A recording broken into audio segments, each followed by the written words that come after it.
అందరికీ JB, welcome to దండోరా media. నేను మీ జయన్న మాదిగా. రాష్ట్రంలో రాజకీయాల్లో ప్రస్తుతం కాపు వర్సెస్ కాపు అన్నట్టుగా జరుగుతుంది. పార్టీలు కాదు కానీ ఇక్కడ టీడీపీ, జనసేన, అదేవిధంగా బీజేపీ కాదు కానీ వైఎస్ఆర్ కాంగ్రెస్ పార్టీలో ఉన్న కాపు వర్సెస్ ఎన్డీఏ కూటమిలో ఉన్నటువంటి కాపు అన్నట్టుగా రాజకీయాలు, విమర్శలు, ప్రతి విమర్శలు జరుగుతూ వస్తున్నాయి. ఈ మధ్య కాలంలో వరుసగా వైఎస్ఆర్ కాంగ్రెస్ పార్టీ నుంచి వరుసగా ప్రెస్ మీట్లు పెడుతున్నటువంటి వాళ్ళు ఎవరైతే ఉన్నారో పేర్ని నాని గారు కానీ, అంబటి రాంబాబు గారు కానీ, వీళ్ళందరూ కూడా కాపు సామాజిక వర్గానికి చెందినటువంటి నాయకులు. మరి ఈ మధ్యలో ఏ సమస్య వచ్చినా అంబటి రాంబాబు గారు ముందు వచ్చినారు, మాట్లాడుతున్నారు, సమస్యని అడ్రస్ చేస్తున్నారు, వైఎస్ఆర్ కాంగ్రెస్ పార్టీని సపోర్ట్ చేస్తున్నారు. అదే విధంగా పేర్ని నాని గారు సమస్య ఏదైనా వైఎస్ఆర్ కాంగ్రెస్ పార్టీని తన భుజాల పైన వేసుకుని పూర్తి బాధ్యతగా వైఎస్ఆర్ కాంగ్రెస్ పార్టీ తరఫున ఆయన మాట్లాడుతున్నారు. సరే, ఈ విషయాలన్నీ కొద్దిసేపు పక్కన పెడితే నిన్న జరిగినటువంటి డిఎస్సి ప్రొటెస్ట్ లో, అంటే డిఎస్సిలో అక్రమాలు జరిగాయి, డిఎస్సి పేపర్ లీక్ అయ్యింది అనే ఒక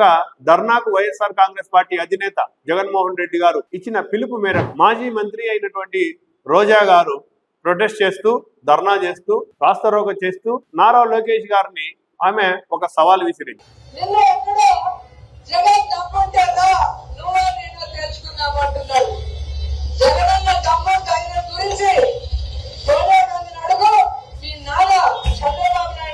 తెలుస్తుంది నారా లోకేష్ కూడా ఈ సందర్భంగా తెలియజేస్తున్నా, నీకు జగన్ అవసరం లేదు. ఈరోజు రాష్ట్ర వ్యాప్తంగా ఏ జిల్లాకు వెళ్ళినా మా నాయకులు కనిపిస్తారు. టైం నువ్వు చెప్పు, ప్లేస్ నువ్వు చెప్పు, ఏ ప్రాంతానికి వస్తావో ఆ ప్రాంత నాయకులు అడిగి ఉన్నారు. అంబటి రాంబాబు గారిని పంపించమంటారా, కన్నబాబు గారిని పంపించమంటారా, పేర్ని నాని గారిని పంపించమంటారా, బొత్స సత్యనారాయణ పంపించమంటారా, లేదా మహిళా నాయకులను పంపించమంటారా? ఈ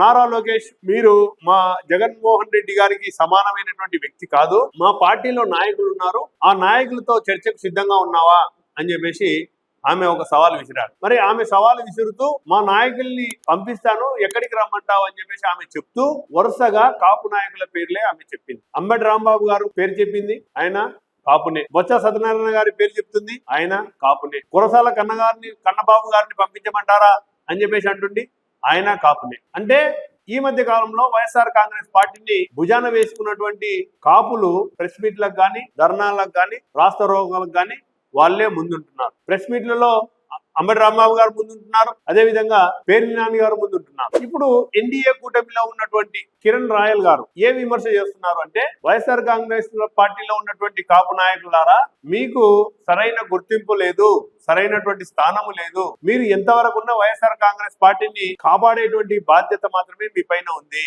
మీకు గౌరవం ఇవ్వరు అని చెప్పేసి ఆయన మాట్లాడుతున్నారు. ఆయన ఏమంటున్నారంటే, ఏ రోజుకైనా వైఎస్ఆర్ కాంగ్రెస్ పార్టీలో నుండి సీఎం ఒక వ్యక్తి అవుతారా అని చెప్పేసి అంటున్నారు. అంటే ఆయన ఉద్దేశం ఏంటంటే, పవన్ కళ్యాణ్ గారు కాపు కాబట్టి పవన్ కళ్యాణ్ పెట్టిన పార్టీ కాపు నాయకులు సపోర్ట్ చేయమని, రాబోయే కాలంలో పవన్ కళ్యాణ్ గారిని కాపు సామాజిక వర్గం నుంచి ఒక ముఖ్యమంత్రి అభ్యర్థిగా ప్రకటించడం కోసం, ముఖ్యమంత్రి అభ్యర్థిగా ఉండడం కోసము ఆయన మాట్లాడినట్టుగా మనం గమనిస్తున్నాం. ఈ మధ్య కాలంలో కూడా మరి వైఎస్ఆర్ కాంగ్రెస్ పార్టీ కాపు ఉద్యమ నేత అయినటువంటి కాపుల కోసం, కాపుల యొక్క హక్కుల కోసం ఎంతో పోరాడినటువంటి ముద్రగడ పద్మనాభం గారి సంస్కరణ సభలో చాలా వరకు వైఎస్ఆర్ కాంగ్రెస్ పార్టీ నాయకులే ఉన్నారు. మరి బోండా ఉమా గారు ఆ సమావేశానికి వెళ్తే ఆయన కాపులు ఎక్కడ ఉంటే రాజ్యాధికారం అక్కడ ఉంటుంది అని ఆయన ఒక కామెంట్ చేశారు. నిజంగా ఈ రాష్ట్రంలో అత్యధికంగా జనాభా ఉన్నటువంటి వాళ్ళు కాపులు, సామాజిక వర్గంగా, ఆర్థికంగా ఎంతో కొంత ఉన్నత స్థాయిలో ఉన్నటువంటి వాళ్ళు కాపులు. చాలా వరకు కాపు సామాజిక వర్గం నుంచి